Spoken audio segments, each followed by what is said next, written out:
O brasileiro, de modo geral, não faz previsão de longo prazo. Planejar é muito importante. Se você entende a percepção de valor do sujeito, você tem condição de oferecer para ele aquilo que é mais importante. Como é que eu, enquanto empresa, como é que eu, enquanto líder, né, dessa pessoa, posso ajudar essa pessoa a buscar um pouco mais de equilíbrio, né?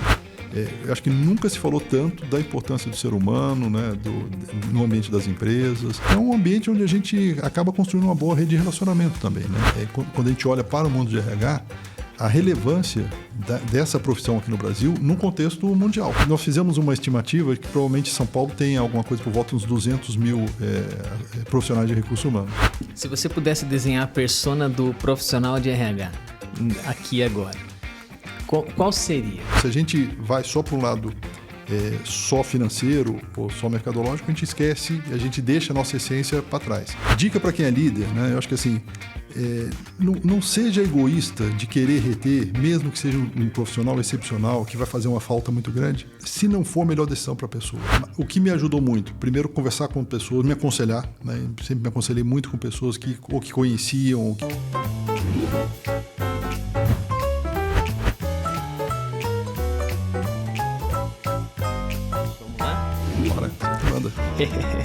Seja bem-vindo, Guilherme Cavalieri. Obrigado, prazer estar por aqui, muito bom. A honra nossa te receber aqui. Você veio de São Paulo para o interior.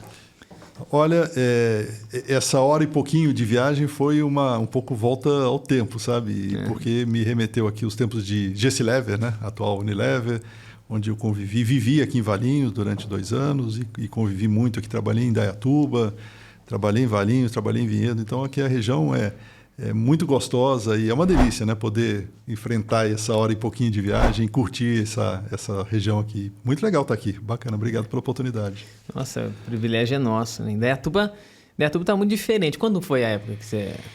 Foi final meados dos anos 90. Dos anos 90. 94, 95, um pouquinho, 96. Eu sou daqui do município do lado, né? Moro aqui em Salto, né? Uhum. Mas Indaiatuba tem um projeto de cidade há muito tempo, né? Então, quando pega essa época, né? De já pensar nas avenidas, as conexões, né? Aquele parque que eles têm aqui, que é super bonito, né?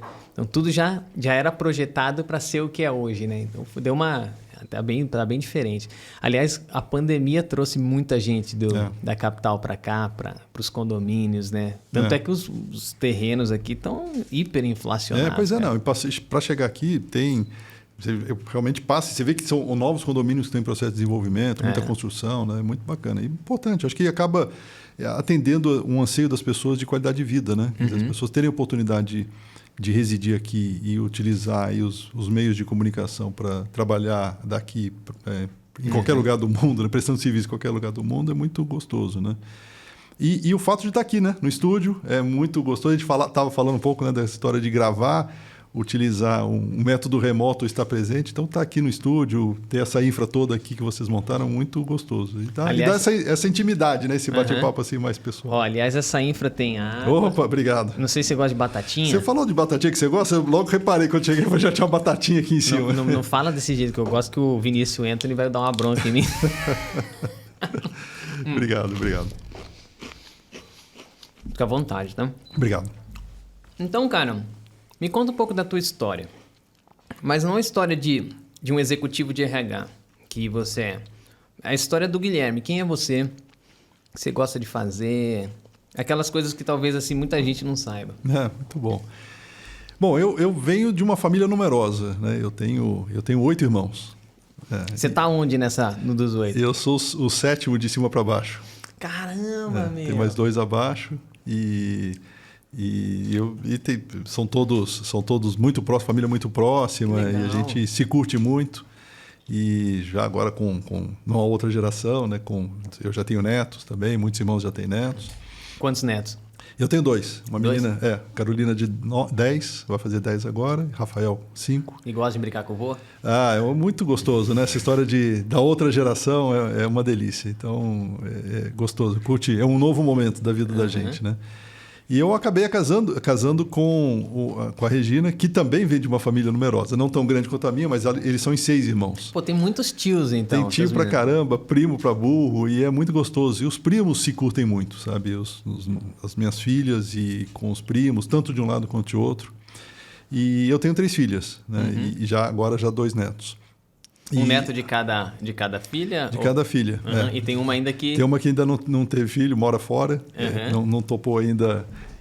Tá com uma certa pressão, tanto do marido quanto do restante da família, para embarcar nessa jornada de ser mãe. Ela tá fazendo planos, mas como ela é atriz, e é uma atividade bem demandante, né? Ela está indo agora, por exemplo, daqui a um mês e pouco, está indo para Ohio para poder participar de uma peça. Então, teatro? Musicais, teatro. Musicais. Que legal isso, ela fez teatro aqui no Brasil, cinema, depois fez teatro. E aí foi para os Estados Unidos fazer uma extensão. Acabou conhecendo o marido dela lá, que é um brasileiro, baiano. E casaram, então estão bem lá já há 4 para 5 anos. Que vida diferente. Pois é. E é interessante porque ela, como atriz, casou com o Geraldo, que é uma pessoa que fez economia, se formou em economia lá nos Estados Unidos e trabalha no setor financeiro. Então, assim, são 2 polos bem distintos, né? E que se complementam. E a Ana, mais velha, mora no Rio, é fono. O marido é executivo também da indústria farmacêutica. E a Lígia, menor, mora em São Paulo, que é a mãe da Carolina, é publicitária. Publicitária. Pô, tem uma diversidade boa só em casa. Imagina que quando vocês reúnem todo mundo em volta da mesa, é difícil agora porque tá cada um num canto, né? Mas... Olha, eu vou dizer, tem uma diversidade de formação, tem uma diversidade de personalidade, de engajamentos políticos. Então, o tema política é algo que a gente evita um pouco tratar de casa para não criar muita cisânia, né? Mas então a vida é um pouco por aí. Eu fiz administração de empresas, me formei na GV, né? Me graduei na GV em 86. Na verdade, 85 e em 86 comecei minha carreira profissional na GC Lever. A vida inteira praticamente morei em São Paulo, né? Os meus pais são de Minas, mas eles mudaram para São Paulo quando eu acabei nascendo em São Paulo. E tive a oportunidade de morar, como comentei, na época que estava trabalhando aqui na GC Lever, morei em Valinhos. E depois, mais para frente, eu acabei morando 2 anos e meio nos Estados Unidos, que também foi uma experiência bacana, assim, poder ter a oportunidade de morar com a família toda nos Estados Unidos. Trabalhando também? Fui expatriado. Não, foi na Behringer. Na Behringer. Behringer Ingelheim, fui expatriado, morei 2 anos e meio lá. Legal. Que lugar dos Estados Unidos você ficou? Nós ficamos em Connecticut, ali é 1h30 de Manhattan, um lugar, qualidade de vida excepcional. Aliás, eu lembro, vindo para cá, né, falei, puxa, lembrei lá dos tempos de Richfield, que é a cidade onde a gente morou, que para ir trabalhar de manhã eu gastava aí 20 minutos de carro para sair de casa e chegar lá. E o tempo todo era só área verde, ruas, estradinhas pequenas, assim, estreitas. E, de fato, qualidade de vida é excepcional. Cidade de 30 mil habitantes. O caminho que você fez, acho que tem uma estradinha assim, por isso você está lembrando, né? Fechada de árvores, assim, dos 2 pontos. A rua mais estreita, a vida mais estreita, com bastante área verde. Então, foi uma experiência bacana. Então, ter a oportunidade de ter morado aqui em Valinhos, depois nos Estados Unidos. Na verdade, tive uma passagem também, acabei esquecendo, de 2 anos em Curitiba também. Que é muito legal também. Foi bacana, quando eu trabalhei na Tritec Motors. Foi outra experiência profissional. Pô, cara, muita coisa. Você gosta de jogar futebol? Você gosta de jogar tênis? O que você gosta? Então, a gente estava falando um pouco de podcast, né? Eu gosto de esporte de modo geral. E corro, né? Praticamente todas as manhãs. Então, é o momento onde eu ouço podcast. E é uma delícia, porque você passa em 45 minutos, 1 hora e meia, muito rápido, e é o momento onde você vai pensando, eu vou pensando e vou fazendo as conexões com as coisas do dia a dia e tal. É muito, muito gostoso. Legal. Então, a duração do seu podcast é muito bom, porque dá um pouco mais de 1 hora e é o tempo para corrida excepcional, né? E você corre quantos quilômetros? Então, cara, eu tenho corrido assim, durante a semana alguma coisa aí por volta uns 5, 6 quilômetros e final de semana um pouquinho mais, entre 10 e 15. Então, e a pandemia, um pouco da regularidade de trabalho, um pouco mais trabalho em casa, tem propiciado isso, né? Então, a vida fica um pouco mais regrada nesse sentido, né? Então, na verdade, de uns 2 anos para cá, aumentei muito essa atividade esportiva pelas manhãs, sabe? Eu gosto de fazer cedinho. Eu faço entre 6h30 e 7h30, mais ou menos, é o horário que eu corro. Que legal, cara. Você sabe que eu comecei a correr agora e Mas eu nunca fui assim, né? Mas eu tava até brincando. Eu sempre tive batimento um pouquinho abaixo do normal, né? Aí eu falei assim, já tenho história. Os amigos sacaneiam, cara. Pô, lá veio o cara. Falei, não, sério, cara, eu acho que pra corrida, se eu tivesse investido, teria... Seria bom, pra corrida é legal, né? E eu comecei a correr agora recentemente. E tá gostando? Então, cara, eu não tô sofrendo. Eu achei que eu sofreria mais, mas como eu ando muito de bike com o meu moleque, né? E faço pilates também, é outra coisa que, né? Vira zoeira, mas faz 8 anos que eu faço e eu gosto pra caramba, sabe? É um negócio que fala assim, faz bem, não tenho dores nas costas. Então, isso foi um negócio que me ajudou. Então, o cardio tá indo ali se adaptando, mas as pernas estão respondendo super legal. Eu acho que... Até porque você fazia pilates, né? Então você já tinha um certo preparo, né? Muscular. Desse né? ponto muscular, sim, eu não tenho dúvida. Eu tô gostando. Então, eu levo meu moleque para fazer jiu-jitsu de segunda, terça e quinta.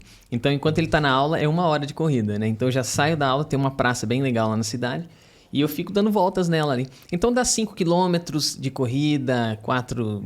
Depende ali quando, né? 4,6, 4... Assim, eu começo, né? Aí eu brinquei com um cara que também a filha faz o Gil, e a gente começou a correr, né? Ele, na verdade, primeiro, depois ele falou, Emerson, pô, fica sentado aí não, eu gosto de ler. Né? Não, cara, vamos correr, né? E eu falei, bora São Silvestre? Cara, não, tô chamando você pra brincar, não bota objetivo. Eu falei, pô, bora São Silvestre, né? 15 quilômetros. Puta, cara, aí eu começo a correr 5, quando eu acabo... Falo, pô, cara, faltaria 10 ainda, bicho. Já correu na São Silvestre? Corri. Na verdade, foi uma coincidência interessante, São Silvestre. Quando o Rafael nasceu, esse meu neto, né, o caçula, o finalzinho da gravidez da minha filha ela precisou ficar internada e tal, e foi exatamente final de ano. E nós acabamos passando o final de ano em São Paulo. E ela estava internada ali na Promatre, que é na Paulista. E aí acabamos coincidindo, eu corri a São Silvestre com ele. Não me inscrevi, fui lá no modelo pipoca, né? Que você entra lá. Mas é uma experiência muito bacana, é muito legal. Eu também não tinha esse objetivo, né? Foi uma coisa assim, ao acaso. E você sabe que a minha relação com a corrida... primeiro, eu já corro já mais de 20 anos, né? Quase 30 anos. Cara, é outra história. Né? E com regularidade, né? Pelo menos assim, 3, 4 vezes por semana. Né? E quando não chego a isso, eu me sinto mal. Né? Mas o objetivo para mim sempre foi de ter uma velhice saudável. Entendeu? Eu não corro para competição, né? Nem para buscar uma superação. É gostoso quando você consegue correr, né? Corria no início com dificuldade, né? Ficar muito cansado ao final da corrida. E hoje eu corro 12, 13 quilômetros e me sinto super bem no final. Né? Mas o melhor de tudo, eu acho que para mim, especialmente, é de ter uma velhice saudável e também tenho complementado com um RPG e isso tem sido Pilates, né? Isso tem sido muito importante mesmo. Numa determinada época, comecei a ter um pouco de dor na lombar. E a partir de RPG eu tenho, assim, nunca mais tive nada. Muito bem. Então acho que essa complementação é boa, né? Porque é um cardio com preparo muscular, né? Acho que tem sido uma experiência bacana. Eu vi um podcast do Abílio Diniz falando um pouco disso e ele fala assim, cara, é de baixo para cima. E eu vi caras que gostam de musculação, são profissionais dessa área e mesma coisa. Tipo, cara, você não começa deixando em cima legal, você começa de baixo, que é a tua sustentação, né? E ele também corre, né? Ele tem e faz trabalho de perna. Falou, cara, o que adianta pra mim hoje? Eu não quero ter um peitoral definido. Eu quero o quê? Perna, cara. Tem que ter perna. Então, meu leg press é absurdo, não sei o quê. Que é um pouco disso, né? Porque você sabe que eu brinquei, ofereci a batata pra você e falei que o Vinícius, o Anthony, eu tive a oportunidade de conhecê-lo. Ele treinou esses caras badalados do MMA e tal, Vitor Belfort, Lioto e outros caras, né? E quando eu cheguei aqui e ofereci a batata pra ele, ele falou, cara, você não tá querendo me sacanear, você se sacaneia à medida que você come um negócio desse aqui, tá metendo a boca. Porque ele fala assim, como é que eu convenço alguém de fazer exercício? O cara às vezes fala, não, eu não quero ficar malhado, eu não ligo pra um corpo bonito. Ele fala assim, como é que você quer envelhecer?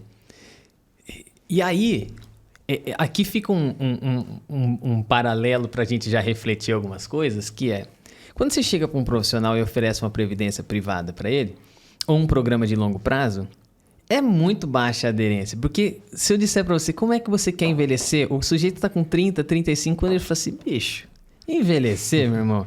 Eu tenho uma vida... O cara não consegue fazer uma relação de que não é só envelhecer, é ter saúde para uma vida contínua, né, cara? É a gente poder pegar o neto, Você quer andar de bike? Quer correr com o vô? Vamos correr? Bora correr. Então, tipo, você conseguir dar assistência nas inúmeras atividades que você tem que às vezes você não conseguiria, né? Então, é um pouco que é o tempero da vida. Eu acho que a idade... Minha mãe sempre brinca e fala, respeita quem tem um cabelo branco, Emerson, porque, ó... esses caras entenderam a velocidade, a grande maioria, tem uns que chegam lá também, não entenderam, entenderam a velocidade do jogo, como experimentar melhor as coisas, é parecido com o vinho, né? Então, é um pouco disso, né? Eu acho que não é uma atividade, não é fácil você dizer isso para alguém, no âmbito da corrida, do exercício ou uma visão de longo prazo. Você, cara, como executivo em várias empresas, como é que você tem essa visão do longo prazo diante desses aspectos? O Emerson, eu acho que você tocou um ponto muito importante. O brasileiro, de modo geral, não faz previsão de longo prazo, né? Eu comentei que você morou nos Estados Unidos e lá eu tive a oportunidade de conviver, me foi apresentado uma empresa que fazia planejamento familiar, né? Do financeiro, né? E fui conversar com ele e ele me ajudou, foi a primeira experiência, né, de olhar o que eu tinha acumulado, né, o que eu tinha investido, onde investir, qual era o meu plano de vida, expectativa de vida, quantos filhos, etc. E foi excepcional, foi a primeira vez que eu fiz isso e nos Estados Unidos. Aqui mais recentemente, voltei a fazer isso. Mas a gente não tem muito esse hábito, né, de se planejar, principalmente no aspecto financeiro, né?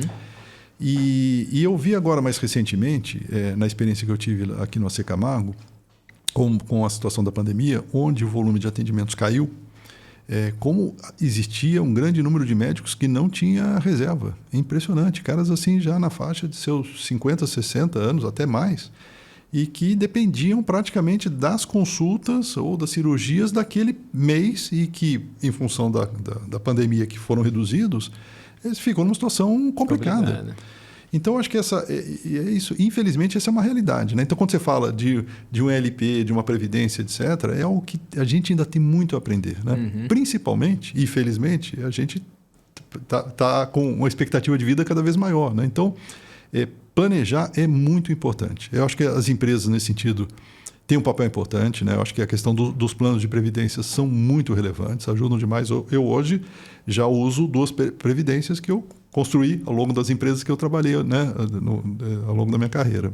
O que é muito importante, né? Complementam. Quando eu me aposentar pelo INSS, será uma complementação importante. Né? E eu acho que essa acho que é um papel até que as empresas e nós de RH temos que fazer, ajudar a estabelecer esse tipo de conversa. Né? Planejamento financeiro, imaginar que tipo qual é o seu estilo de vida, onde você vai querer gastar, o quanto você precisa poupar, né? Isso é muito importante. Acho que a gente, de fato, tem que avançar muito nisso ainda. É uma grande responsabilidade. É começar que a gente enxerga o salário mensal, né? O americano tem o salário anual. Então já começa por aí, já é bem diferente, né? É diferente você falar, eu tenho uma noção anual de ganhos não, óbvio que lá também você tem muita gente arrebentada, porque o consumo causa um pouco disso, também, né? Você... Claro. Querer ter acesso a coisas que você não precisa, com o dinheiro que você não tem, para agradar quem você não gosta, né? É um negócio muito doido. Mas eu acho que isso é uma grande responsabilidade, assim. E você trouxe... O RH é um que pode encabeçar, eu acho que deve, né? Porque você começa a entender um pouquinho das... Se você entende a percepção de valor do sujeito, você tem condição de oferecer para ele aquilo que é mais importante. E às vezes ele tem uma percepção de valor deturpada, né? Pelo menos é o que eu acho. Você fala, deixa eu tentar mostrar para ele que existe vida além do que ele está achando que é torrar, né? O Thiago Nigro, aquela outra moça que faz também... Como é o nome dela, Mike? Que faz negócio de investimento também, super famosa. Natália Arcuri. Isso, Natália Arcuri. Pô, eles usam muito exemplo de médico quebrado. Tipo assim, ele tem o Audi, o BMW dele, mas é do banco. Ele tem... A casa é do banco. Então, tipo, é um cara que ele consome num nível muito alto, mas é aquilo ali. Entra, paga, entra, paga, entra, paga. Cara, você trouxe um exemplo agora que realmente é a realidade que eles dizem. E infelizmente isso... A gente pegou esse recorte aí dos médicos, mas acho que isso... outras profissões, muita gente não dá esse valor, nem não se planeja, né? Acho que... E, de novo, acho que nós de RH devemos, acho que é uma responsabilidade importante, trazer essa discussão. Né? E tem programas legais assim, de planejamento financeiro, né? Fazer palestras, explicar, ajudar realmente as pessoas terem essa perspectiva de médio e longo prazo. Né? Acho que é super relevante. Né? Porque, Infelizmente, a gente não pode contar com a previdência oficial, ela não é suficiente para a grande maioria da população, né? Ou pelo menos para quem está no mundo executivo. Então, a questão de uma previdência é fundamental. E outras poupanças, né, que a gente pode e deve fazer ao longo da vida para a gente poder chegar a uma velhice, a gente falava chegar a uma velhice bem fisicamente e bem financeiramente também, né? Porque senão mentalmente a gente não estará bem também, né? Essa complementação é importante, né? Falando de mentalmente, eu trouxe uma revista aqui. Você chegou a ver a edição da Você RH Pois agora? Eu recebi e não li ainda.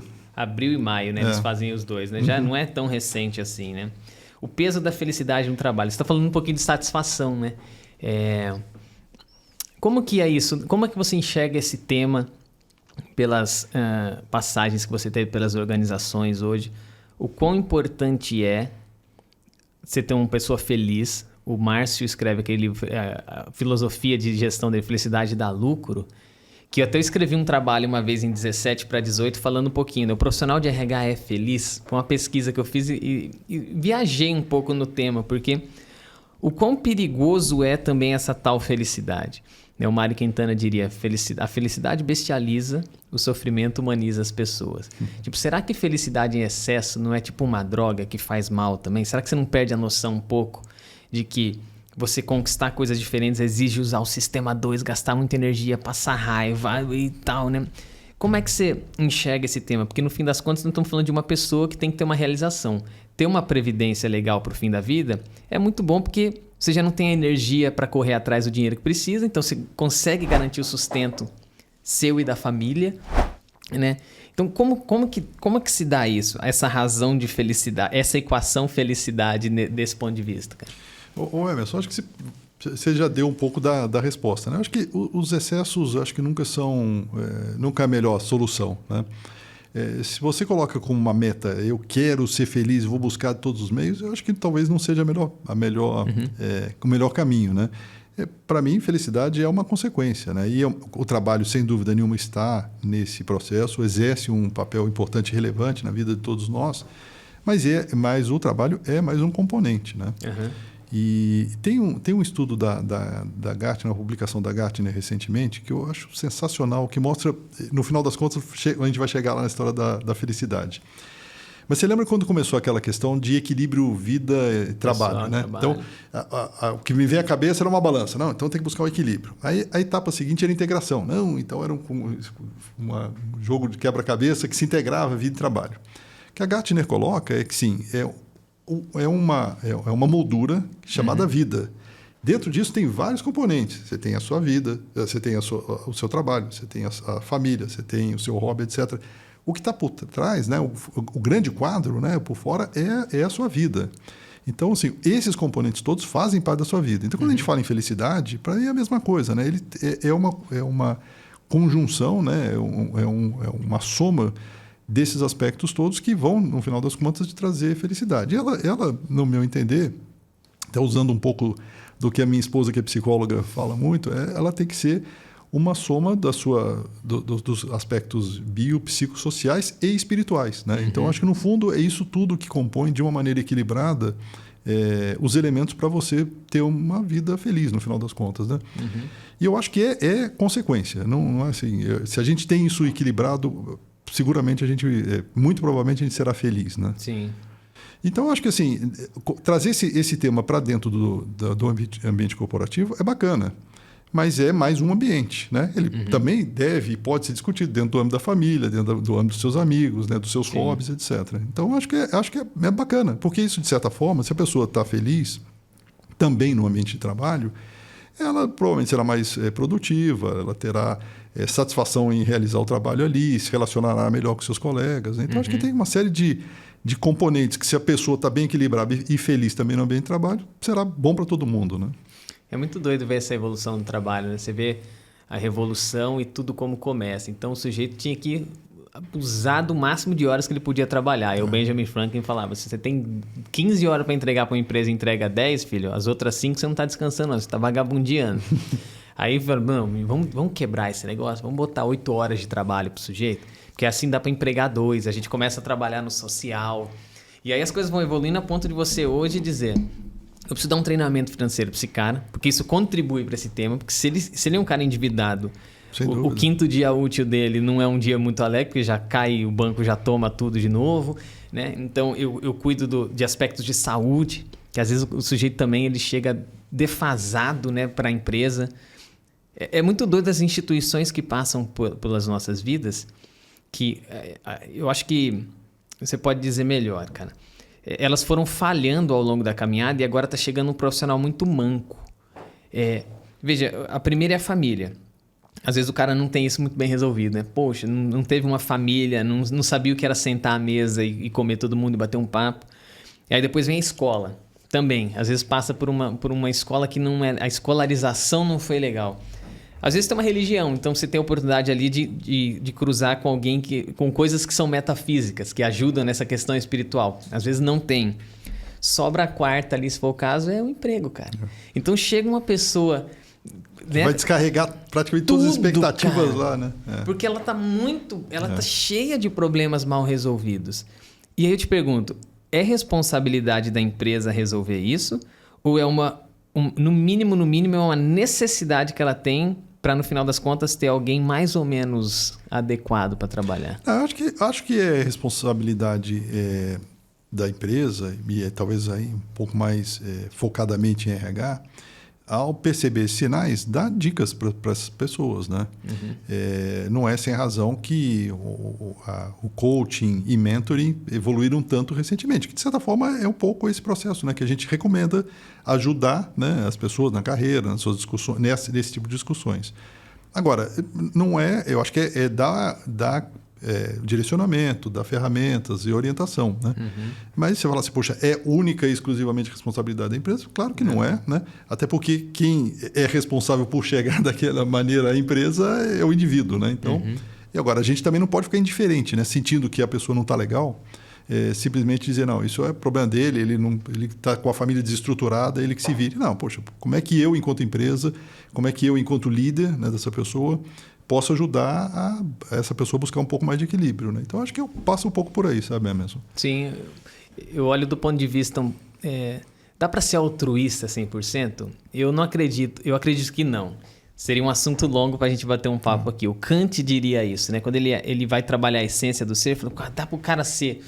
Então, quando eu olho para isso, o mínimo no mínimo se a empresa não é tão altruísta, ela pensa em produtividade. E, cara, não dá para você ter um cara produtivo todo arrebentado. Aí você fala, cara, eu trabalho nele. A consequência, o desejo que eu tenho do investimento é a produtividade. E no meio do caminho eu transformo o ser.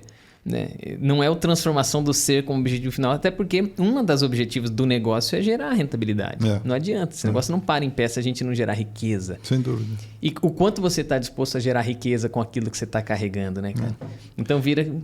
E não é, felizmente, né, acho que tem uma evolução bacana das organizações, né, que a gente tem visto agora aí nesses anos mais recentes, né, as empresas tomando uma consciência maior, né, e principalmente essa questão mais recente de ESG, né, então um melhor relacionamento com o ambiente, né, com o próprio social e a governança em última análise, que eu acho que é de fato uma evolução importante, fruto inclusive da pressão da sociedade, né, dos consumidores, etc.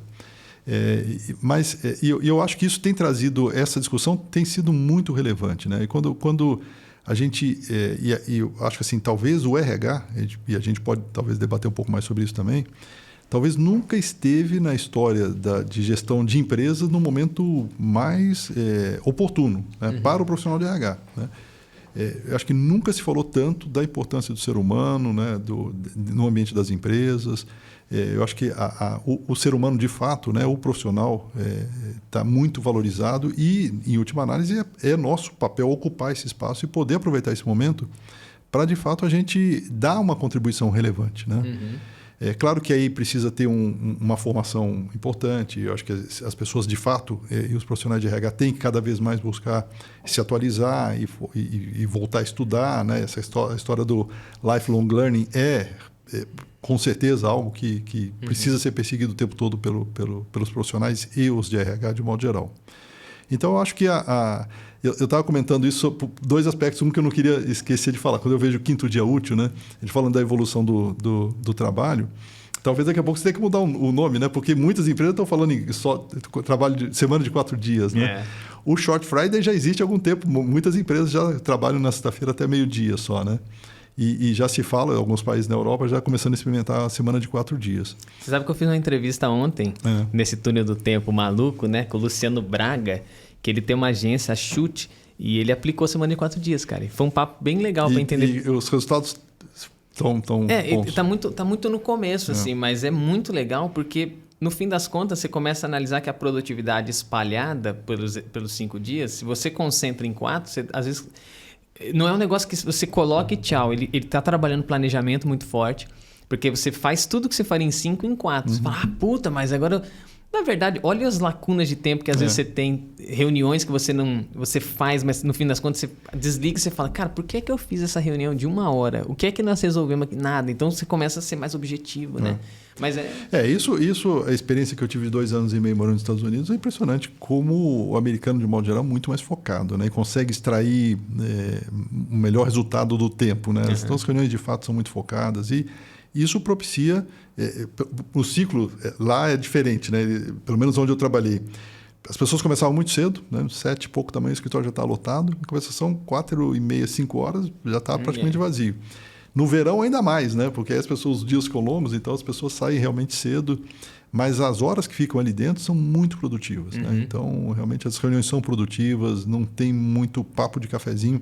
O que para a gente às vezes é estranho, né? Porque a gente é muito, né, da história do informal, do bate-papo, etc. Então, às vezes eu me sentia um pouco chocado. Falei, poxa, ninguém toma um cafezinho, fica batendo papo. E não toma, não. Pega o café e vai para a sala, né? E almoço, normalmente, pega o sanduíche e come na mesa mesmo.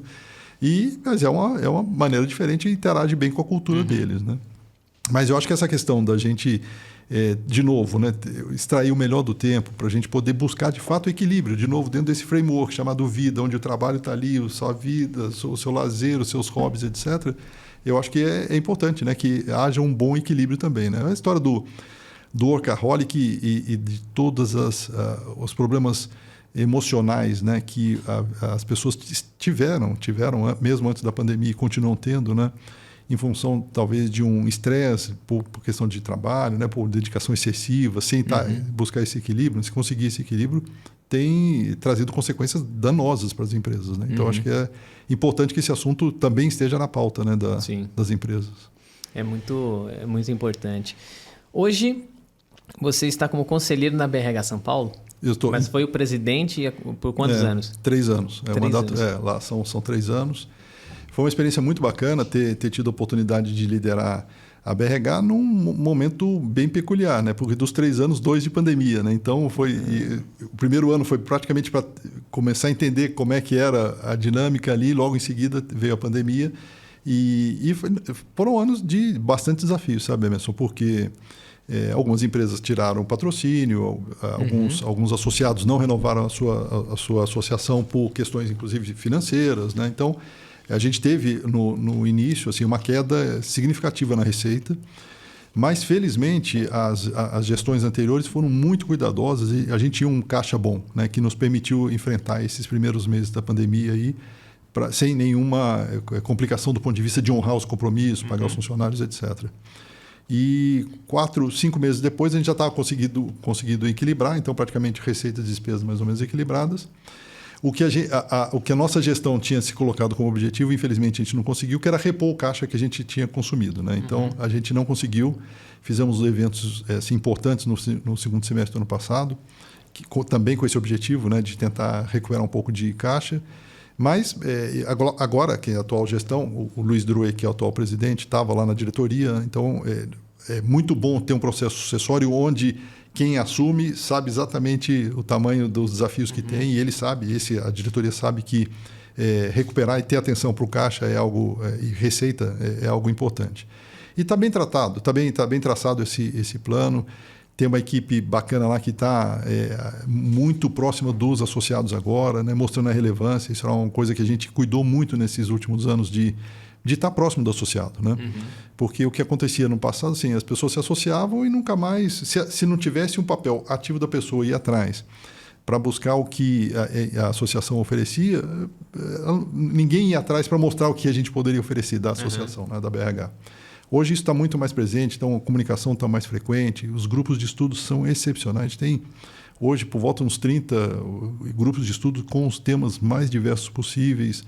E isso envolve assim, um contingente enorme de associados, porque cada grupo desse está falando às vezes de 30, 40 pessoas participando. Né? Então é realmente muito bacana.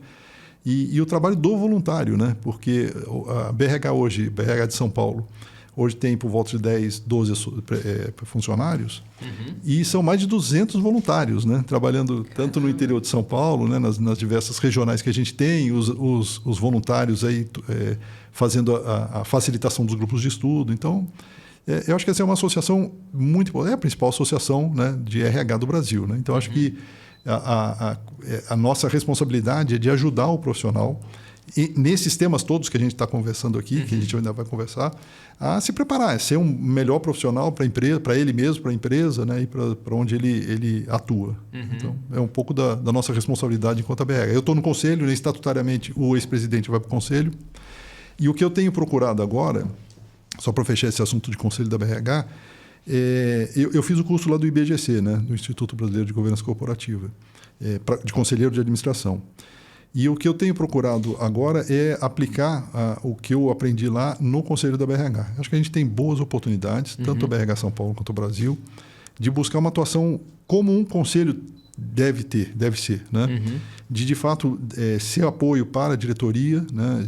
Mas principalmente de dar o direcionamento de médio e longo prazo, né?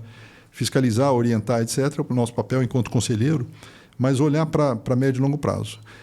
Hoje o conselho é muito grande, né? Então a gente precisaria reduzir um pouco, para isso precisa fazer uma revisão estatutária. Quantas pessoas? Hoje o conselho da BRH São Paulo, se não me engano, são por volta de 40 conselheiros. Então, um conselho mesmo, alguém do IBGC ouvir isso e fala, poxa, isso é inconcebível, porque não é possível um conselho ter a atuação que precisa ter com 40 pessoas, né? Conselhos bons, efetivos, tem no máximo 10, 12 pessoas estourando, né? O ideal é entre 8 e 10, né, pessoas. A gente não vai chegar lá assim dessa maneira, então tem que fazer uma revisão estatutária. Mas para isso a gente está criando comitês de assessoramento ao conselho. Isso já é um passo importante, né? O atual presidente do conselho já criou, são 5 comitês que vão atuar em temas diferentes, etc. Então é uma maneira de a gente fazer essa travessia para conseguir extrair o melhor do conselho, né? Isso acho que eu tenho procurado ajudar lá também nesse sentido, usando um pouco do que eu aprendi lá no IBGC. IBGC. Então, deixa eu até perguntar para você sobre isso. A ideia dos conselheiros é que cada um tem uma matéria que tem um domínio legal para trabalhar. Qual é, para formar um grupo como esse, 10, 12 conselheiros, qual é a química interessante que uma empresa tem que ter quando ele vai buscar conselheiros, né? E segundo, é obrigatório um conselheiro ter passado por esse curso? Tem que ter, de certa forma, essa formação? Como que acontece isso ou não? Não, na verdade, o ideal é que sejam pessoas que conheçam os diversos temas, né? Então, e que sejam complementares, né, para compor aquele grupo. Então, a gente diz lá que sejam talvez as grandes referências nos diversos temas e que compõem as competências necessárias para gerir a empresa, né, ou aquele ambiente de negócio. Então, de fato, é muito importante. Eu acho que essa complementariedade, né? Do ponto de vista da formação, eu acho que é muito recomendável, né? Então, quando eu considerei fazer o curso do IBGC, o Emerson, eu estava em dúvida se faria sentido ou não. Já tinha mais de 30 anos atuando em RH, em empresas, né? Já tinha interagido com comitês e conselhos nas empresas que eu trabalhei. E fiquei na dúvida, até porque não é um investimento baixo, né? Até do ponto de vista de tempo e de recurso financeiro. E resolvi fazer. E foi excepcional, adorei, foi um bom investimento. E te confesso que se eu tivesse feito ele antes, eu talvez tivesse extraído o melhor das reuniões que eu participei como executivo, né, de comitês e de conselho. E acho que a formação é muito importante. Um número grande de pessoas hoje que atuam como conselheiros não tiveram essa formação mais teórica, mas acabaram aprendendo na prática, né? Então, acho que reciclar é importante, entender os papéis e responsabilidades dos conselheiros é muito importante. Eu vejo assim, de uma maneira crescente o interesse das empresas a avançarem nessa questão da governança, né? Botarem conselhos, quer sejam conselhos de administração, conselhos consultivos, botarem comitês. E o que eu acho muito relevante, isso ajuda demais as empresas, né? Você ter esse olhar externo, principalmente se você tem um conselho forte, né? Um comitê ou conselho forte ali de profissionais que estão preparados, que já tiveram experiência e que estão ali para ajudar naquele novo ambiente. Demanda bastante também, né? Um bom conselheiro precisa aprofundar no negócio, entender, estudar, se preparar para as reuniões, né? Isso é isso que a gente aprende também lá no IBGC, né? Então, vocês são remunerados lá ou é voluntário? Na BRH? Não, voluntário. Na verdade, remunerados são os 10 funcionários que a BRH tem. Os outros 200 são todos voluntários, inclusive então do conselho. Os conselheiros estão dentro desses 200 então, aqui. Entendi. E eu ia te perguntar um pouquinho dessa rotina da BRH, né? Porque então vocês têm muitos cursos. A empresa se torna associada e ela pode usufruir de uma gama de coisas. Ela paga para ser associada e esses cursos também têm valores separados? Ou é como uma Anshan, assim? Então vocês têm muitos cursos gratuitos para o associado. Qual é a vantagem, teoricamente? Bom, as pessoas e as empresas têm algumas possibilidades de se associar. Então, a pessoa física, né, você e eu, com uma anuidade de por volta de R$400, a gente passa a partir daí usufruir de tudo que a BRH... R$400? Por ano, Por ano? É bem em conta, né? É nada. A gente brincava recentemente que é um cafezinho por dia, né? Agora talvez até menos que isso, né, com o preço do café, né?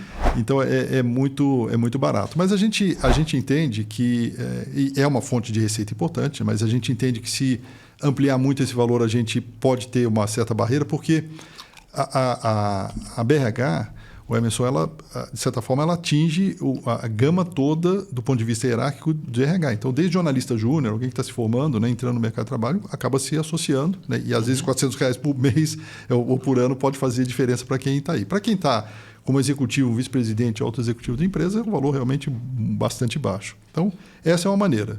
A outra maneira é pessoa jurídica. E dentro da pessoa jurídica você pode ter uma associação simples ou uma associação premium, né?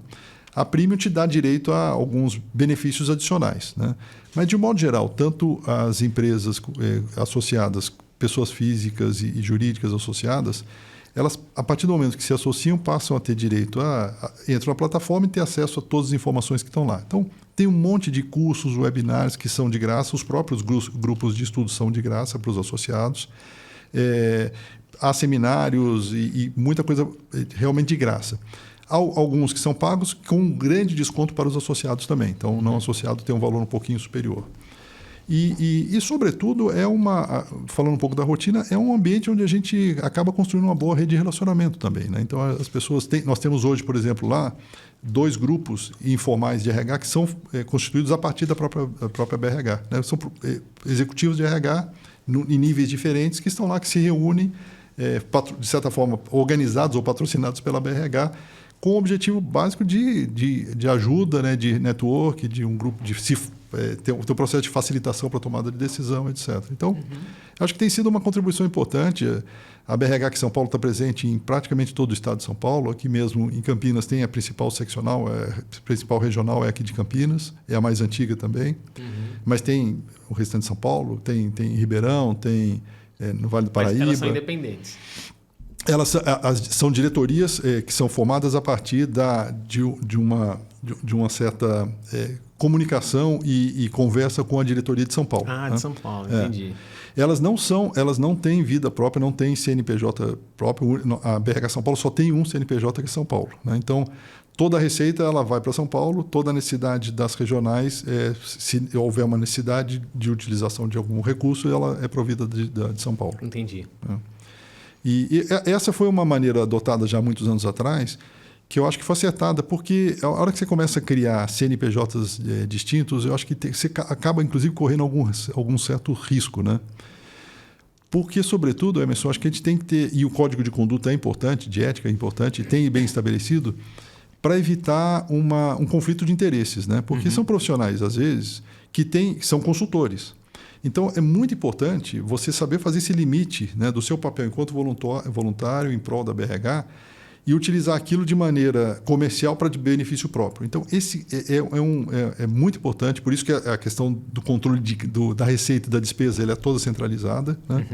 Eu acho que as pessoas têm sabido entender isso muito bem. A gente não tem tido, assim, nos últimos anos, nenhum problema assim, mais grave de ter que chamar atenção, de desfazer alguma diretoria em função disso. Sabe?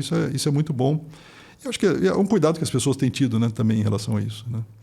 A ABRH, então, teoricamente, um profissional de RH um profissional que ele adentra essa área de RH, num plano ideal, seria uma associação como essa começa a dar o caminho das pedras. Ele está envolvido no trabalho dele, mas ao mesmo tempo ele começa a interagir com esse tema de uma forma mais ampla. A BRH Brasil, a BRH São Paulo. Nesse ponto, então a BRH São Paulo é independente, como você está me dizendo, ela tem um CNPJ que você tem as regionais dentro do estado. A BRH Brasil, qual que é a relação que vocês têm? As diretrizes vêm da BRH Brasil?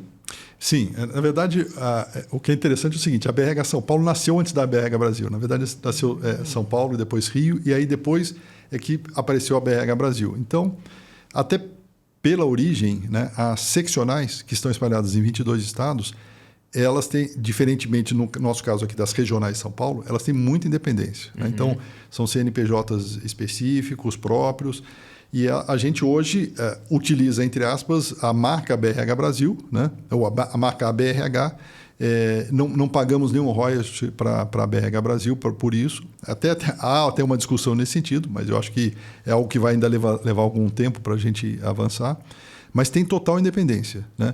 Agora, há diretrizes que são dadas a partir da BRH Brasil, até porque os presidentes das seccionais, né, São Paulo é uma delas, compõem o conselho da BRH Brasil. Então, nesse chapéu de conselheiro da BRH Brasil é que saem as diretrizes da BRH Brasil como um todo. Né? Então, acho que assim, do ponto de vista de governança, está ok. A gente, como eu comentei, há aperfeiçoamentos necessários a serem feitos, mas eu acho que a gente consegue compor de uma maneira bastante boa a associação de um modo geral. O que foi muito interessante, Emerson, a gente fez uma reunião no final do ano passado com todos os presidentes das seccionais, como cada uma das seccionais, das 22 seccionais, encontraram soluções criativas para passar pela crise, né? Pela pandemia. Hoje nós não temos nenhuma seccional que está com problema de caixa, que está com... Claro, os tamanhos são diferentes. Né? Então, você fala, puxa, às vezes você tem uma seccional inteira que tem pouco mais de 20 associados. Isso existe. E você tem São Paulo com milhares de associados. Né? Então, mas nenhuma delas, independente do tamanho, hoje tem uma situação financeira difícil. E assim, mostrou uma flexibilidade, uma criatividade, né, das diretorias, né, das presidências, diretorias das diversas seccionais, no sentido de buscar as boas soluções e encontrar esse bom equilíbrio financeiro. Né? Isso é muito bacana. Acho que realmente isso é um mérito do RH, né, quem está à frente lá, de mostrar que foi criativo e conseguiu ter atenção para a questão financeira também e buscar esse equilíbrio ao final de um momento difícil, né, que o Brasil atravessou. As ofertas, então, tem uma plataforma online para que as pessoas desfrutem disso. E outra pergunta, a World at Work nos Estados Unidos é uma associação também voltada para esse mundo da compensação. Então, ela é mais voltada. Os americanos também têm disso. Eles têm o cara aqui, a matéria dele é esse, meu amigo. Eu não entendo disso, não me pergunte de outra coisa. Né? Como que você vê assim, a ABRH frente a outras associações no mundo?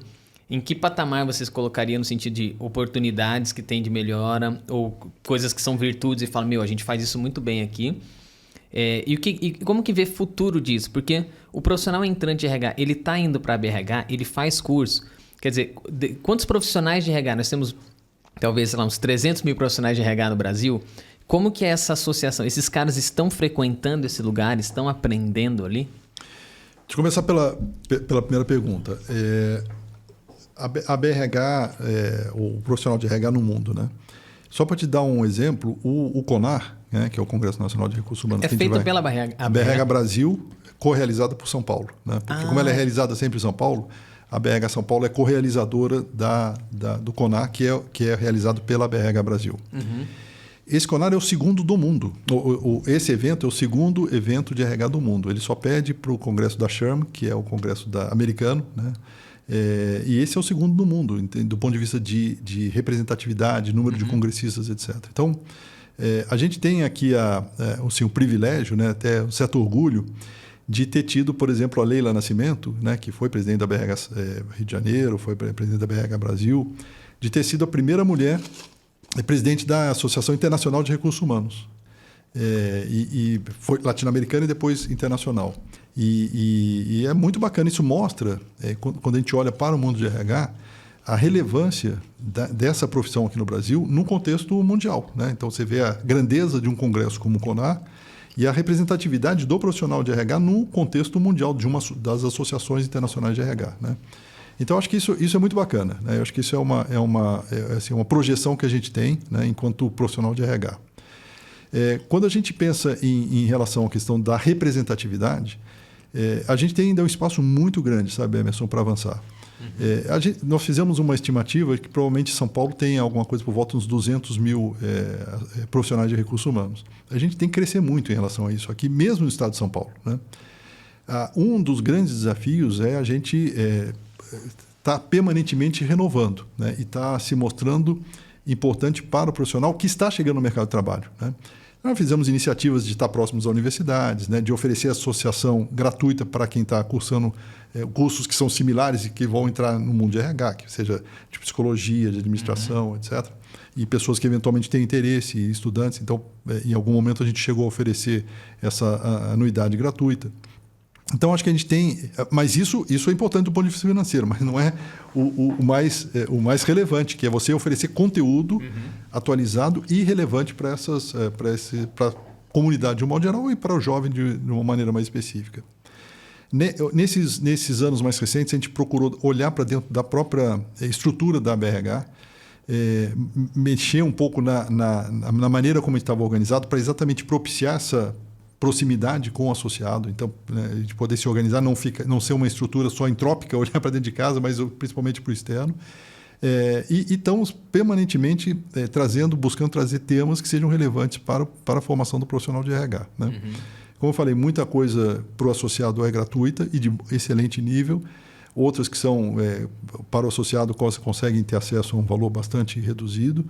E eu acho que esse é o grande desafio das diretorias. Essa que acabou de assumir agora em janeiro não é diferente, né? De estar olhando para o profissional, olhando o que é relevante para que ela de fato seja uma associação relevante, né, para os profissionais de um modo geral. Pegando esse gancho, se você pudesse desenhar a persona do profissional de RH aqui agora, qual seria? Eu vou dizer para você, antes de você começar a tua resposta, eu interajo com profissionais de RH todos os dias, né? Tenho a oportunidade de estar à frente da área comercial. Então, cara, todo dia ele tem reuniões, conheço muita gente. E de um modo geral, eu olho para o RH como uma área que não tem muitos recursos. Eu vou dizer que eu sou doido para transformar uma situação como essa, entende? Porque uma conversa como essa, um podcast como esse, o objetivo é sempre, cara, eu quero tentar dar condições para as pessoas terem mais repertório, para elas conseguirem discutir coisas em níveis mais altos do que discutem hoje. Então, eu olho assim para uma área que ainda ela não tem o valor que deveria ter. Eu vejo profissionais que, na verdade, parece que caíram ali dentro e falaram, você escolheu essa área, cara, você quer transformar aqui. Então, assim, não é o herói. Se eu pudesse dizer que isso é um filme, não é dentro da RH que está o herói. Como é que você enxerga? E o que você vê de perspectiva para o futuro? O que esse profissional tem que aprender, dependendo da situação que você enquadra esse cara, para ele se tornar mais relevante, com contribuições, para sentar numa mesa e decidir o caminho de uma organização? Como é que você vê esse cara? Eu acho que é um processo evolutivo. Eu acho que a gente já teve situação pior do que a gente tem hoje enquanto imagem e voz, né, dentro das organizações. Eu acho que mas está longe do que pode e as organizações merecem. Eu acho que isso é muito importante, né? A gente comentava agora há pouco que talvez em nenhum momento da história o tema pessoas esteve tão presente na vida das organizações, né? De novo puxado pelo SG, pelo S do ESG, principalmente, mas está presente, né? Acho que os executivos, os CEOs, o próprio conselho, os conselhos das empresas entenderam a importância do tema gestão de pessoas, né? Então, a gente tem uma oportunidade excepcional. Agora, a gente, de fato, tem que sentar na mesa, né? Tem que sentar à mesa não só para fazer a ata da reunião, mas para ser um protagonista, alguém que ajude no direcionamento estratégico das empresas. Eu acho, Emerson, que assim, o que eu imagino que é o desafio de RH, eu acho que continuará sendo, é de fato assim, buscar o equilíbrio de alguém que entenda das pessoas, entenda esse lado humano e social das organizações, mas não só, né? Que tenha também o olhar da estratégia, o olhar mercadológico, o olhar financeiro, que é importante para a empresa. Então, a gente não pode nem puxar para um lado nem para o outro, né? Eu acho que se a gente vai só para um lado só financeiro ou só mercadológico, a gente esquece e a gente deixa a nossa essência para trás.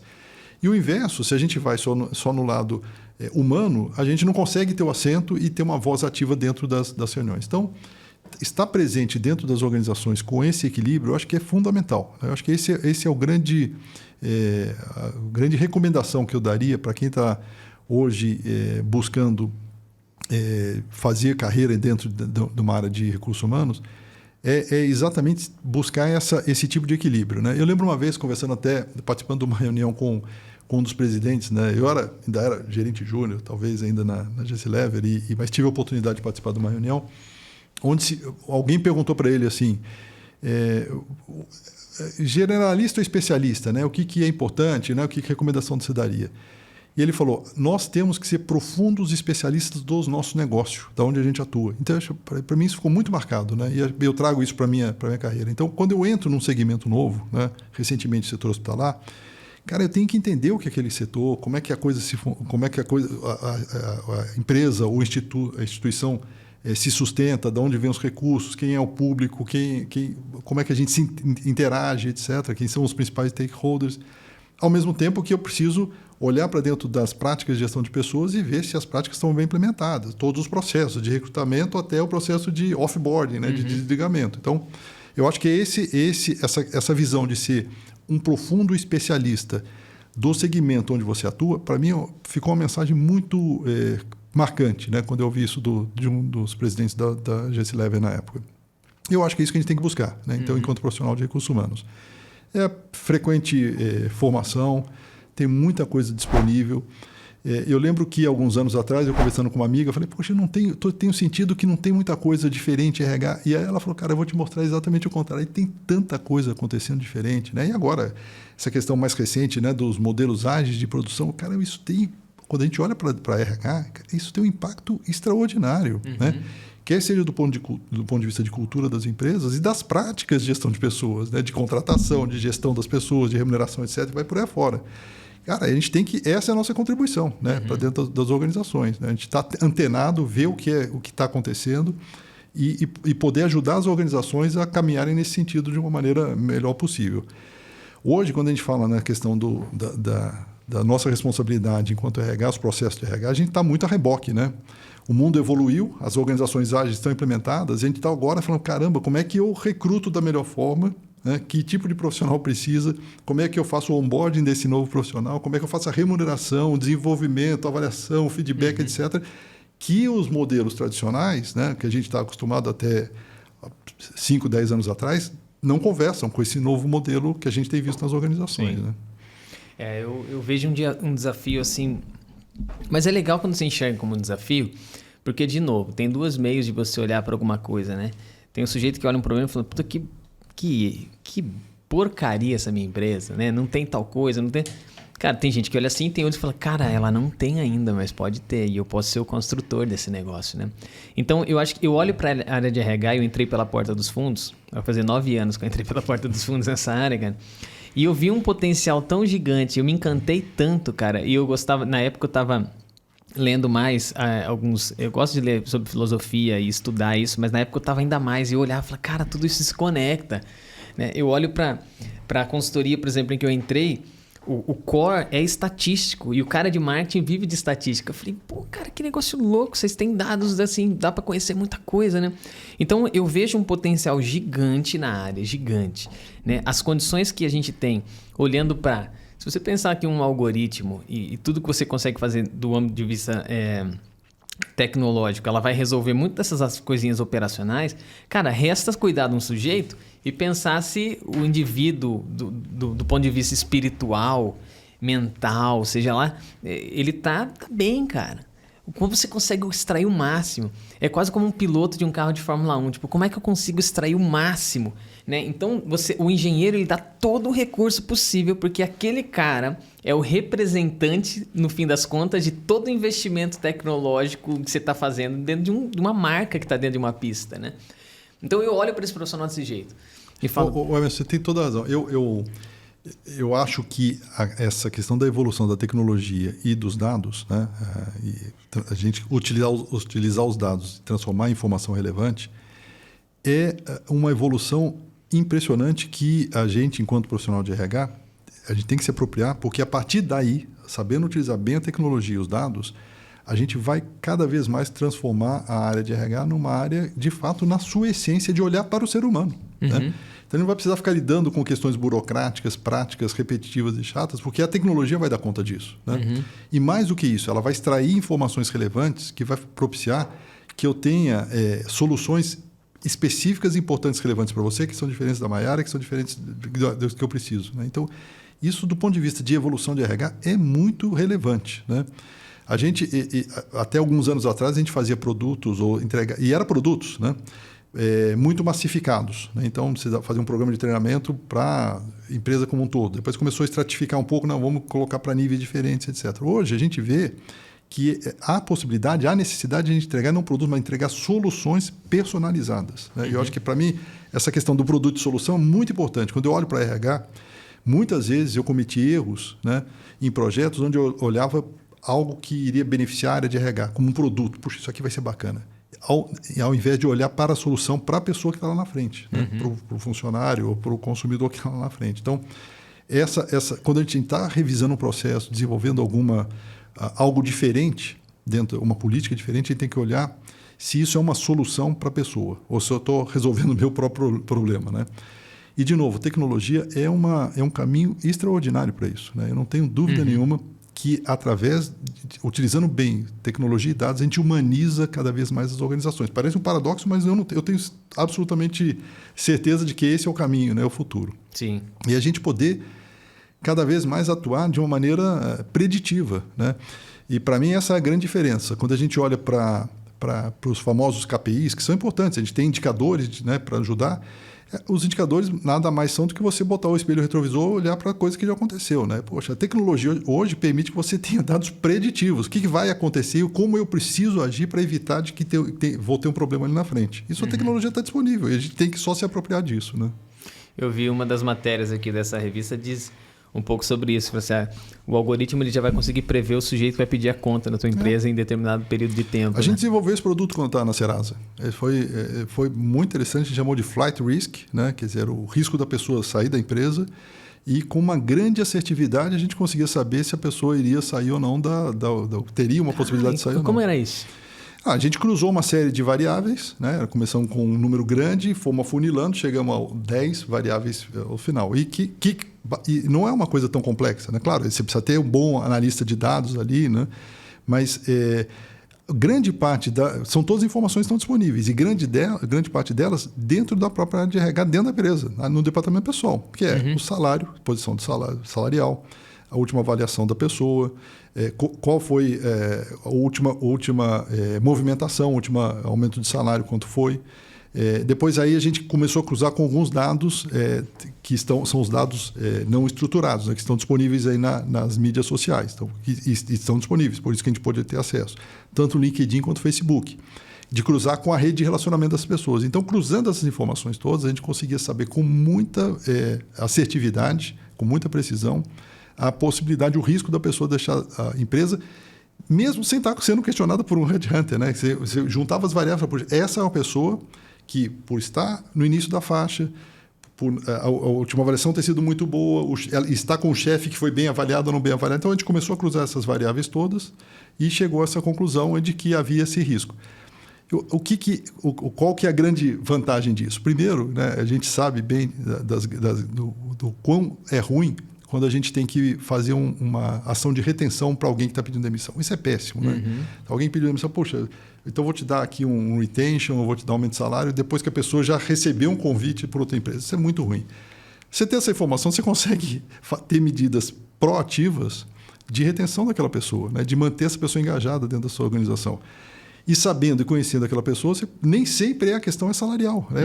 Pode ser uma expatriação, um curso no exterior, um líder ruim, que você disse que deve uma troca, uma mudança lateral. Então, tem várias ações que nós de RH, ao nos apropriarmos, de novo, a gente está falando de tecnologia e, nesse caso, principalmente dados, que nos ajudam na gestão, né? E de uma maneira muito diferente do que a gente sempre fez. Né? Isso eu acho que é o grande... Olhando para frente, para mim o futuro é muito por aí, sabe? Legal. Essa foi a experiência do Serasa, então. Você passou por várias empresas, né? Agora eu stalkeei seu LinkedIn, né? Unilever, você começa na Unilever, né? Foi o seu primeiro, trainee ali, né? 10 anos lá. E aqui eu só queria marcar uma coisa que para mim foi muito relevante e uma dica também para quem é líder. Depois de 10 anos, praticamente 10 anos lá no Unilever, eu recebi uma proposta de sair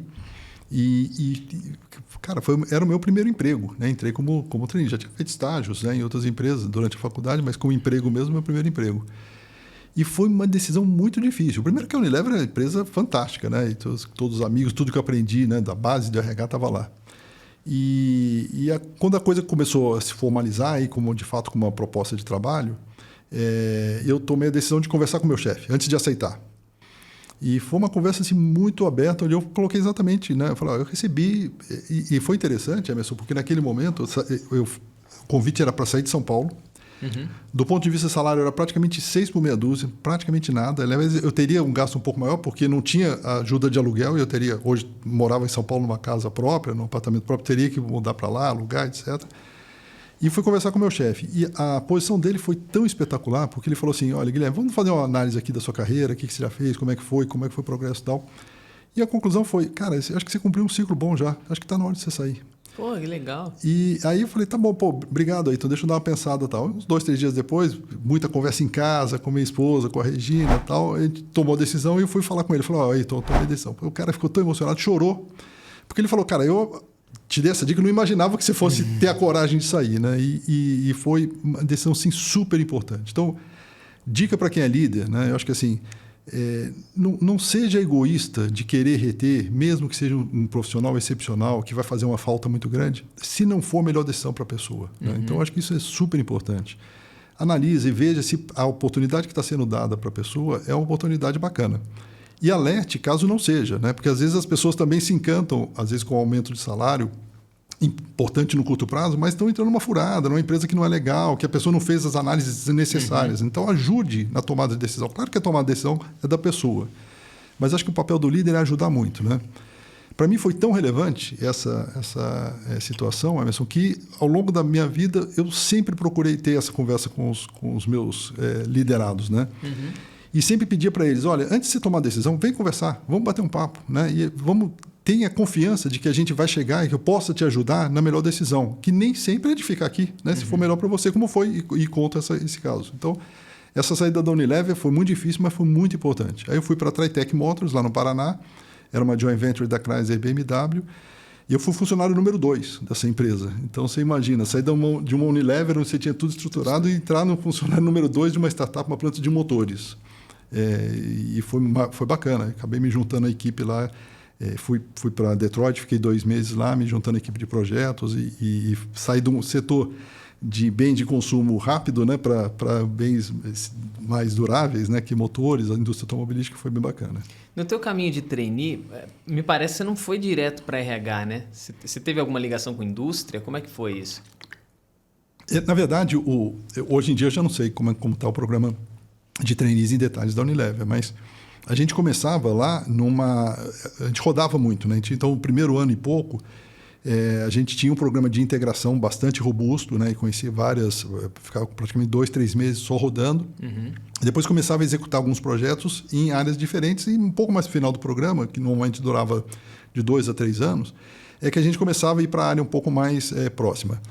Eu fiquei num período inicial na área de treinamento e desenvolvimento no que a gente chamava corporativo, depois eu fui para uma das divisões, que foi ali da Gibbs, que era exatamente a fábrica aqui de vinhedo. Né? Fui para a divisão e depois fui transferido para a fábrica. Foi muito bacana, eu tinha 20 e poucos anos Fiquei colado com o gerente de RH da fábrica na época, mas já no processo de transição, né? Fiquei um pouco menos de um ano com ele, depois assumi a gerência de RH da fábrica. Legal. Foi a primeira posição assim, gerencial de liderança Caramba, bem novo já, né?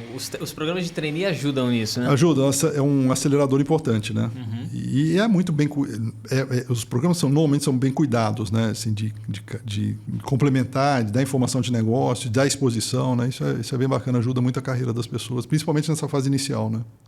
Falando com um executivo como você está no AC Camargo ainda? Não, saí do AC Camargo meados do ano passado. Ah, entendi. Então, falando contigo, eu fui olhar nas tuas empresas, nas tuas experiências, e eu acho que nem sempre há empresas que dão aquele match, aquela conexão. Eu vi que no caso da Camargo Correia e na Bombril, você passou muito pouco tempo. Há lições para serem compartilhadas ali? Não, há com certeza, né? Então, tive alguns ciclos longos da minha carreira, né? A Unilever foi o primeiro deles, 10 anos. Depois fiquei outros quase 10 na Boehringer Ingelheim farmacêutica, né? Onde eu tive até a oportunidade de morar fora, como comentei com você. Depois tive outro ciclo importante, quase 7 anos na Serasa, né? Então, sim, foram 3 ciclos importantes. E nesse meio do caminho, algumas passagens um pouco mais curtas, né? No caso da Bombril, o que aconteceu foi o seguinte, eu estava voltando dos Estados Unidos num processo de contratação da TAM, linhas aéreas, né? E estava simultaneamente em conversas com a Bombril também naquela oportunidade. E acabou, o processo da TAM se concretizou rapidamente e estava tudo certo para ir para lá, quando houve o acidente, aquele acidente de 2007. Congonhas. Em Congonhas, E aí o processo foi cancelado, né? E por uma decisão da empresa, e acho que de certa forma até acertada, porque a necessidade ali, o objetivo era olhar para a gestão da crise de todo o acidente lá estabelecido. E eu precisava trabalhar, né? Eu já tinha voltado para o Brasil e fui para Bombril. E fiquei só 3 meses lá. Aí o pessoal da TAM voltou a me ligar, então falou, estamos retomando o processo, você tem interesse? Eu achava que era, do ponto de vista de carreira, mais interessante, mais desafiador sair da Bombril e ir para a TAM. Isso às vezes pode acontecer, né? Então eu acho que a gente tem que entender. E eu acho que se eu fosse me aconselhar com o mesmo chefe lá atrás, ele ia falar, cara, eu acho que olhando o porte, os desafios e o momento da sua carreira, eu acho que vale a pena você ir para a TAM, né? Eu acabei tomando essa decisão.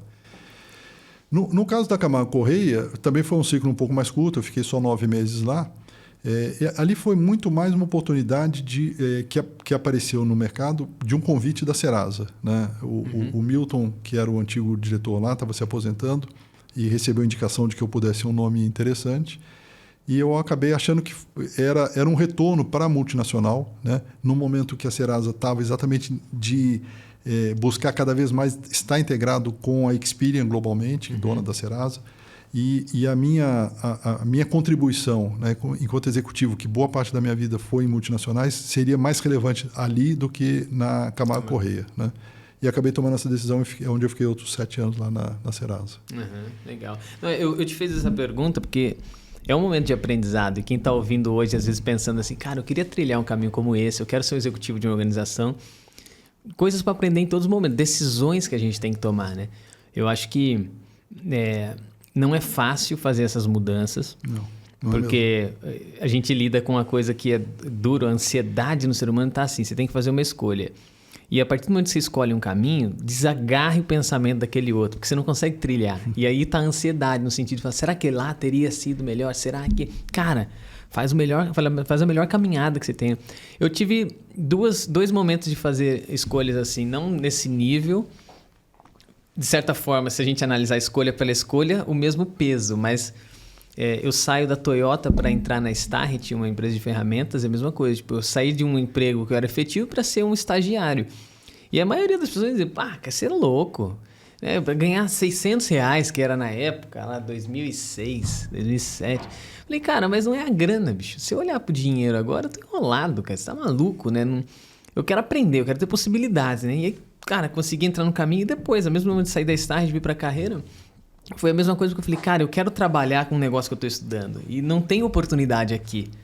Então, é isso, é um jogo justo. Entreguei o melhor que eu pude até o momento que falei, não dá mais, agora vou buscar outras, né, oportunidades. Então, acho que está um pouco disso No próprio propósito também, né? Porque senão você fica pulando de um lugar para o outro, mas você não tem uma razão do que você está fazendo. Você talvez é um aumento salarial ou uma promoção. Agora, quando você fala, esse lugar está me levando para o lugar que eu quero ir. Então é melhor. Então, faça a escolha. Sempre as decisões são muito difíceis, né? Porque você sai de um lugar onde você já sabe como funciona e vai para uma coisa bastante incerta, né? O que me ajudou muito, primeiro, conversar com pessoas, me aconselhar, né? Sempre me aconselhei muito com pessoas que conheciam ou que aquela empresa, ou que tinham pessoas que já tinham trabalhado, ou que eventualmente até trabalharam naquela empresa. Então, você aprofundar o máximo possível de conhecimento daquela empresa que está te convidando, se é o melhor momento. E ele vai desde antes da primeira entrevista, né? Poxa, eu estou sendo convidado, deixa eu estudar quem é essa empresa, e entrar no site, e pesquisar nas mídias sociais quem é aquela empresa, quem é que vai me entrevistar. E até lá na frente, quando ela está para se concretizar numa proposta, conversar de fato com as pessoas que possam te ajudar naquela tomada de decisão. E me ajudou muito, Emerson, e essa é uma sugestão que eu daria para quem está numa situação como essa, é fazer uma listinha ali de prós e contras, né? Então, o que é de aspecto positivo se eu ficar aqui, o que é aspecto positivo se eu mudar, ou o que é aspecto negativo de um lado e de outro, né? Montar uma matrizinha onde eu ia listando temas a temas ajudou demais, sabe? Então, ia desde salário, claro, importante, até o ambiente que eu estou aqui hoje está legal, porque às vezes muda também na empresa, né? Você muda o comando da empresa, muda o presidente, você diminui o seu vínculo, etc. Isso pode ser algo que pese menos naquele momento para você, né? Então, ter essa lista, de fazer um checklist ali que você possa depois botar no papel, olhar e falar, poxa, faz sentido ou não faz, né? Avançar aceitar essa proposta ajuda muito.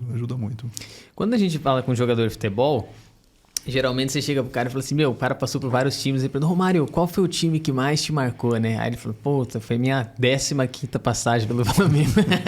O caso dele é brincadeira, né? Mas no teu caso, cara, Unilever, Boehringer, TAM, LG, AC Camargo, Serasa, Camargo Correia, Bombril.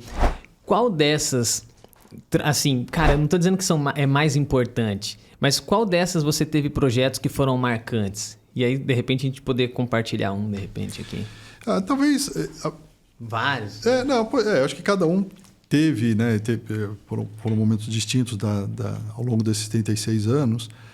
Mas eu acho que o início de carreira na Unilever foi muito importante para mim. Acho que deu a base e me ajudou a consolidar tudo muitas coisas que eu aplico até hoje eu aprendi na Unilever. Muitas. Assim, e uma mais recente, a última mais recente, que foi lá no AC Camargo, foi um processo de terceirização da área de limpeza que a gente ia fazer, né, que acabamos fazendo.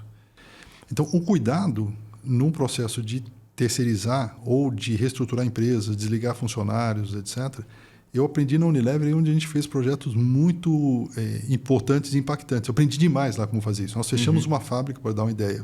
Quando a Geslever comprou a Anderson Clayton, acabaram algumas fábricas, ficaram redundantes, né? Então, a fábrica da Lapa, por exemplo, fazia praticamente as mesmas coisas que a fábrica de Valinhos fazia, né? Então, fazia sentido concentrar, e a fábrica de Valinhos era mais moderna. E nós trabalhamos num projeto lá de fechamento da fábrica da Lapa, né, antiga Anderson Clayton. Na época tinha por volta de 1.000 funcionários. E Emerson, nós avisamos todos os funcionários que a fábrica seria fechada com 1 ano de antecedência.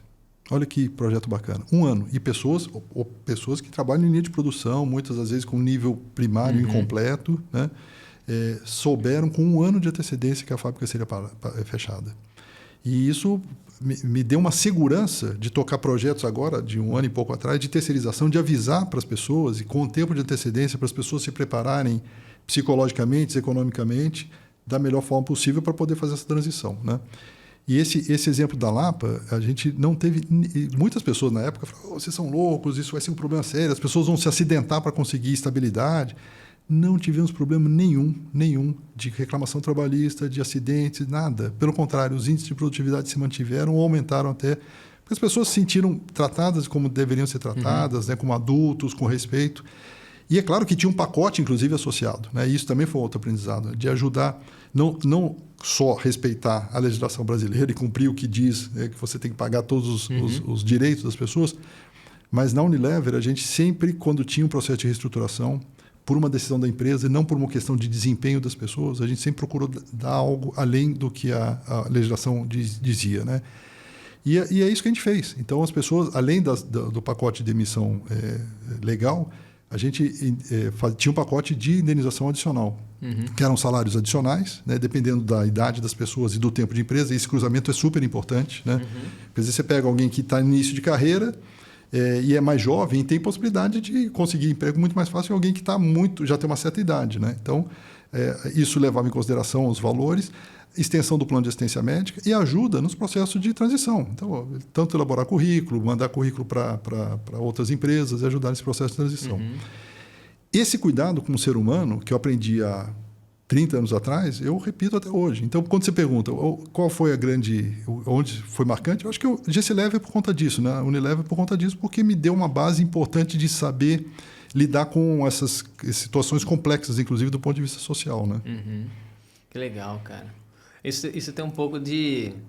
É legal você conversar com alguém que é grato por algo, né? Porque a gratidão é um negócio muito maneiro. A gratidão no sentido da gente entender que alguém nos ensinou, alguém nos mostrou um caminho que é adequado, né? Quando você é muito soberbo, assim, você não consegue achar isso. É horrível, né, cara? Você falando... Interessante. Então, eu acho que essa é uma característica tão importante do líder, né? E principalmente CEOs, de modo geral. O cara ter humildade, né? Eu acho que isso é tão importante. Eu vejo assim, pessoas brilhantes, mas que não são humildes, né? Poxa, aí para mim eu não consigo ter conexão com pessoas que têm esse tipo de postura, né? Que se sentam donas da verdade e que a maneira que eu faço é a melhor e é isso, entendeu? Isso é muito ruim. Então a pessoa ter humildade de olhar para outra pessoa e falar, poxa, ela tem uma contribuição relevante para me dar, eu posso ser uma pessoa melhor ao aprender e ter essa humildade de aprender é super importante. Sim. Entender que você cometeu erros e tomar os cuidados para não repetir, né? Isso é super importante. Né? Eu não tenho dúvida. Executivo de RH, cara, você esteve no topo do RH. Já pensou em ser um CEO? Já teve oportunidades para? Nunca flertou com isso?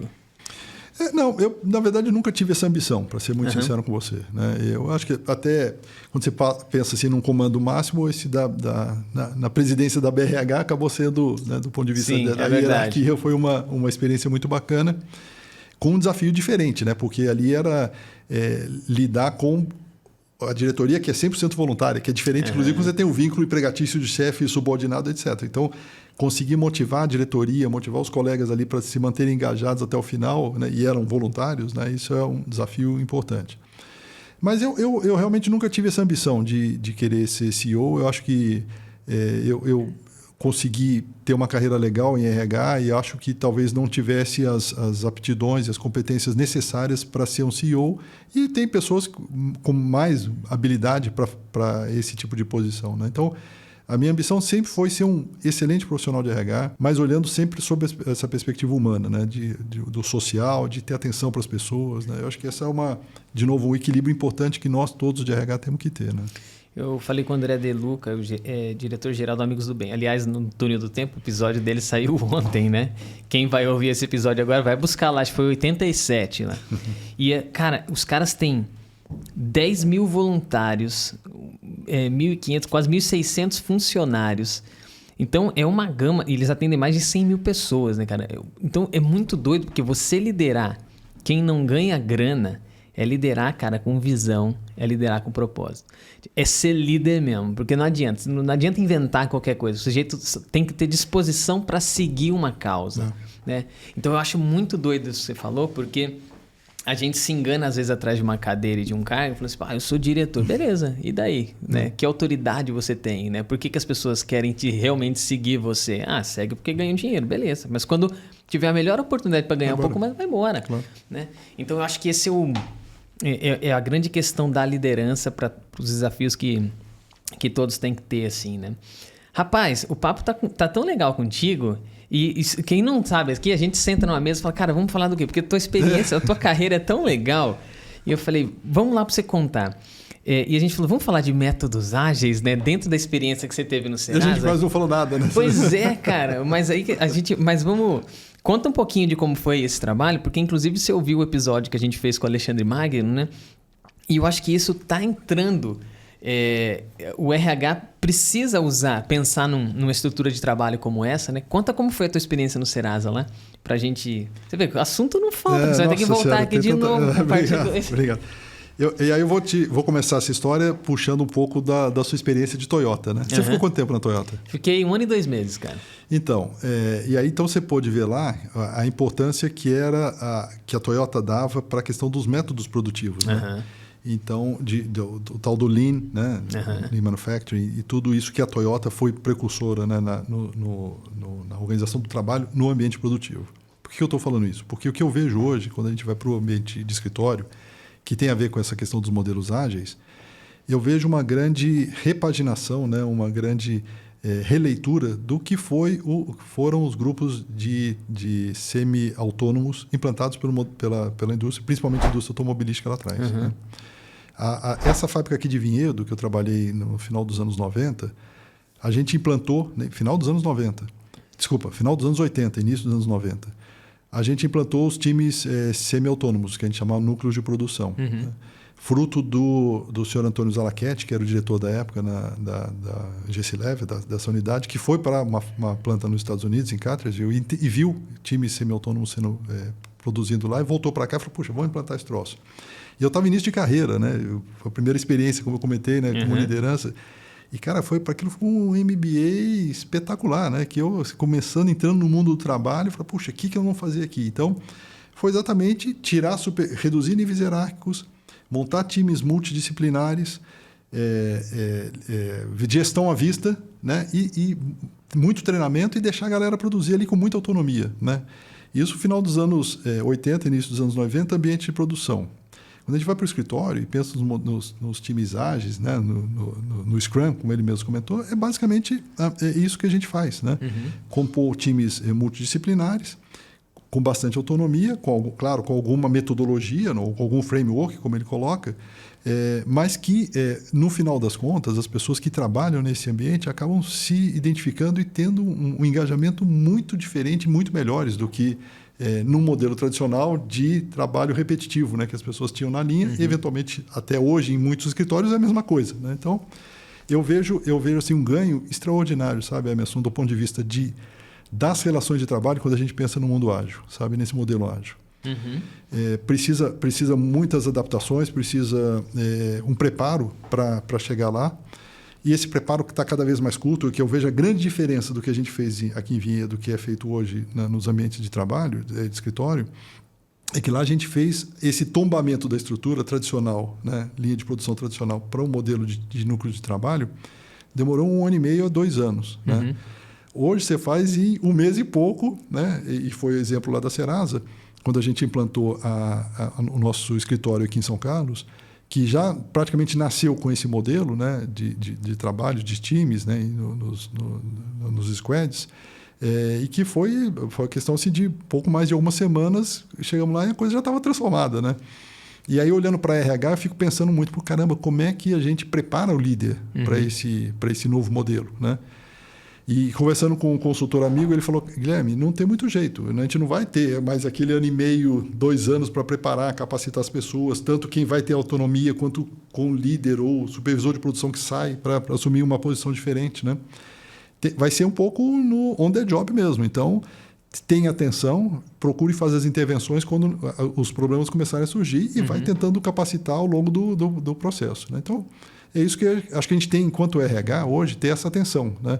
Então, se você está pensando em fazer essa transição, primeiro, tem que ser, o processo tem que ser rápido. Não adianta querer fazer planos de capacitação muito longos, porque você vai encontrar problema. E tenha atenção para poder fazer as intervenções e fazer os ajustes quando necessários ao longo desse processo.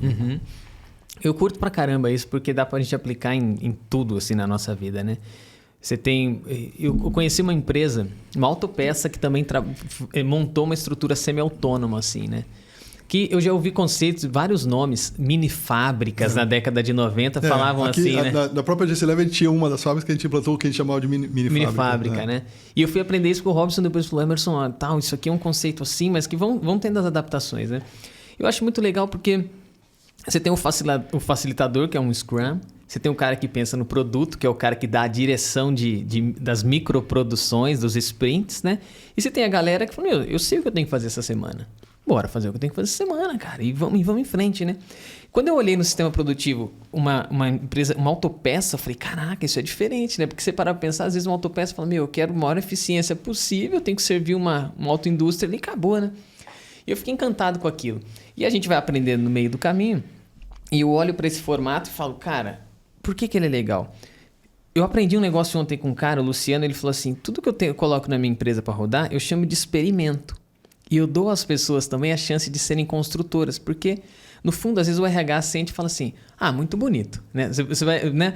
Guilherme, pensa em coisas que talvez você já encontrou. Muito bonito, mas, cara, se eu der um passo que colocar, se o sindicato não deixa eu dar um passo mais atrás. Aí você fala, peraí, vamos lá.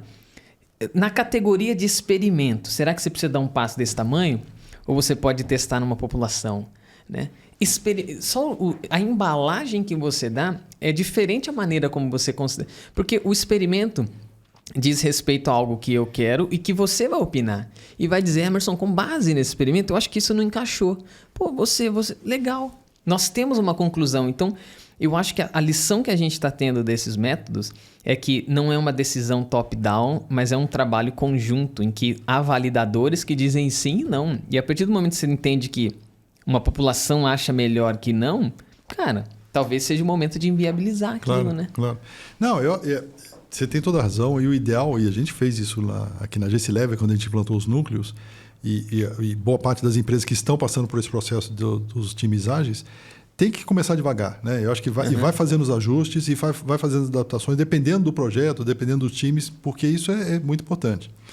Agora, claro que tem, e isso o Alexandre comenta, né? Tem todo o engessamento, às vezes, do ponto de vista, do ponto de vista sindical ou laboral, né? CLT. Mas do nosso lado, enquanto profissionais de RH, a gente também tem que forçar um pouco, né? Tem que ter um pouco de coragem, tem que assumir um pouco de riscos, inclusive até do ponto de vista de legislação, né? A gente vê que normalmente a legislação é a última coisa a se transformar, né? Uber, recentemente, é o maior exemplo disso, né? Não tinha nada que regulasse e acabou se acertando. Mas por quê? Porque na prática começou a existir esse tipo de coisa, né? E não começaria se fosse via legislação. Vamos pensar em fazer um imagina. Já você não sai do lugar, de forma nenhuma.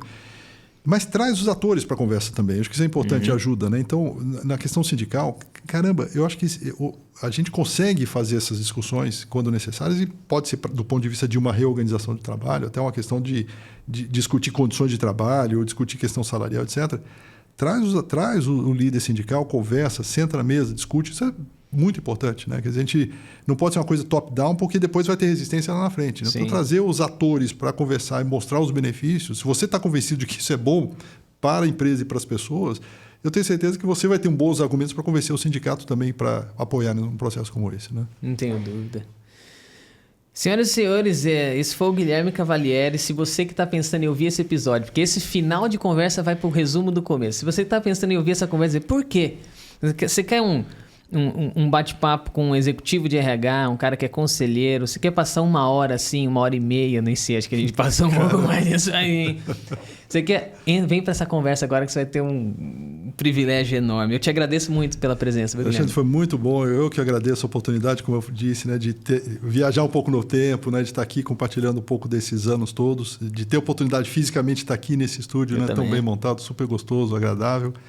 E principalmente por compartilhar um pouco dessa experiência, né? Eu acho que se eu pudesse dar um último recado para os colegas de RH, e não, nesse caso não só para os colegas de RH, né? Para todos nós, né? que temos aqui uma situação privilegiada da gente não descuidar desse aspecto social que o Brasil vive, né? E que infelizmente continua persistindo, né? No que se refere à questão de tantas pessoas desempregadas e tanta gente morando na rua, né? Então acho que a gente tem uma obrigação, né, conosco mesmo, antes de mais nada, com a própria consciência e depois, do ponto de vista social, de olhar para essas pessoas, né, ajudar o que for possível. E cada um pode ajudar dentro da sua própria comunidade. As empresas podem ajudar muito. Né? Acho que a gente olhar para dentro da empresa e mobilizar para atividades sociais que possam reduzir essa situação, reduzir as desigualdades sociais do país, isso é tão relevante. Né? E nós, enquanto profissionais de RH, que temos, até por obrigação, essa sensibilidade social, temos que levar essa conscientização para dentro das empresas também. Então,